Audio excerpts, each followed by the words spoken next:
நாள் முழுதும் சுறுசுறுப்பாக வைக்கிறது, மனம் அடங்குவதற்கு இது ஒரு நல்ல முத்திரை.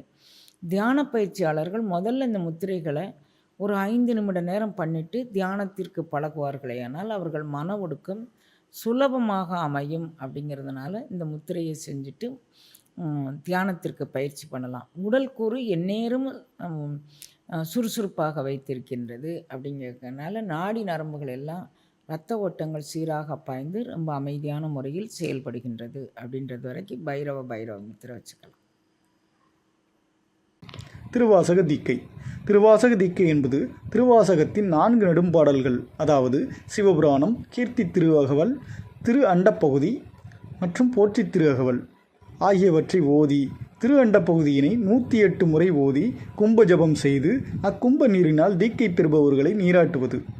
இதன் மூலம் திரு அண்டப்பகுதியின் மந்திர உருச்சொற்களால் முயற்சியும் நம்பிக்கையும் இடையரா அன்பும் உடைய அன்பர்கள் திருவாசகத்தின் சிறப்பினை அனுபவ பொருளாக உயிர்த்து உணர்வார்கள். முத்திரை பைரவி முத்திரை அப்படின்னு ரெண்டும் ஒரே முத்திரை தான்.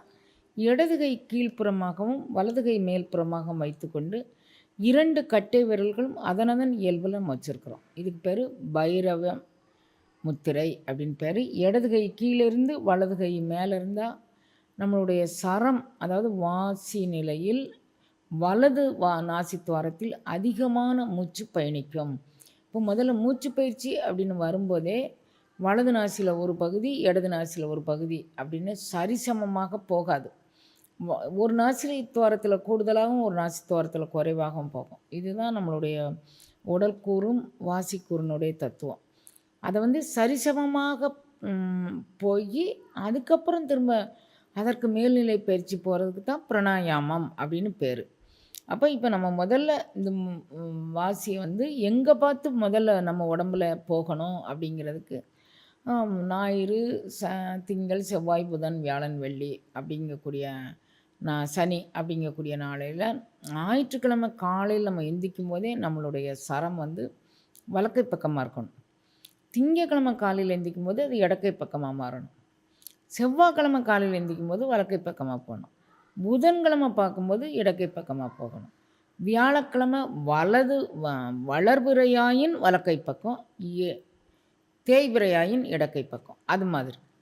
வெள்ளிக்கிழமை மீண்டும் வலக்கை பக்கம், சனிக்கிழமை இது சரம் பார்த்ததனுடைய ஒரு சூக்குமம். இதை சரநூல் சாத்திரம் அப்படின்னே ஒரு சாத்திர நூல் இருக்குது. அதில் இது விரிவாக்கமாக பேசப்பட்டிருக்கு. இப்போ நம்ம அதெல்லாம் ரொம்ப போக வேண்டாம். இப்போ நம்ம முத்திரைக்குள்ளே நிற்போம். இடது கை வலது கை மேலே வச்சுக்குவோம், இடது கையை வலது கை மேலே வச்சுக்கிறோம். அப்படி வச்சுட்டு கட்டை விரல் அது இயல்பாக அது நீட்டி கொண்டிருக்கட்டும். அதற்கு அங்கே வேலை இல்லை. இந்த 2 கையும் வைக்கிறதான். இப்போ இப்படி வச்சு 5 நிமிடம் நேரம் நம்ம வாசி ஆழமாக மூச்சை விட்டு ஆழமாக மூச்சை வெளியே விடும்போது நம்மளுடைய வலது நாசி துவாரத்தில் அதிகமான மூச்சு காற்று போகும். அது 60, 70, 80% நம்மளுடைய மூச்சு இழுத்து விடக்கூடிய சூழ்நிலைக்கு தகுந்த மாதிரி வெவ்வேறு விதத்தில் அது செயல்படுகின்றது. இதுதான் நம்மளுடைய தத்துவங்களினுடைய அமைப்பு. இதே மாதிரி இடது நாசி துவாரத்துக்கு போகிறதுக்கு இந்த கையை இப்படி மாற்றி வச்சிட்டோம்னா அது இடது நாசி துவாரத்துக்கு போகும். இது பைரவி அப்படின்னு பேர். வலது பக்கம் எப்பவும் ஆண்கள் பகுதினும் இடது பக்கம் பெண்கள் பகுதினும் பேசப்படுறதுனால இது பைரவி பைரவ முத்திரை அப்படின்னு 2ஆக வச்சுக்கலாம். வலக்கை பக்கமாக மூச்சு போகும்போது இடக்கை பக்கமாக மூச்சு போகிறதுக்கும் சரம் மாற்றுதலுக்கு இந்த முத்திரைகள் சாலச் சிறந்ததாக இருக்கும். வயிறு சம்பந்தமான நோய்களை நீக்குகின்றது. 2 கையும் இணைஞ்சிருக்கிறதுனால நம்மளுடைய வலது கை மூளை இடது கை மூளை 2மே வலப்பக்க மூளை இடப்பக்க மூளை நன்கு இயங்குகின்றது.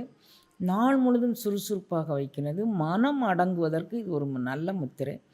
தியான பயிற்சியாளர்கள் முதல்ல இந்த முத்திரைகளை ஒரு 5 நிமிட நேரம் பண்ணிவிட்டு தியானத்திற்கு பழகுவார்களேயானால் அவர்கள் மன ஒடுக்கம் சுலபமாக அமையும். அப்படிங்கிறதுனால இந்த முத்திரையை செஞ்சுட்டு தியானத்திற்கு பயிற்சி பண்ணலாம். உடல் கூறு எந்நேரமும் சுறுசுறுப்பாக வைத்திருக்கின்றது. அப்படிங்கிறதுனால நாடி நரம்புகள் எல்லாம் இரத்த ஓட்டங்கள் சீராக பாய்ந்து ரொம்ப அமைதியான முறையில் செயல்படுகின்றது. அப்படின்றது வரைக்கும் பைரவ முத்திரை வச்சுக்கலாம்.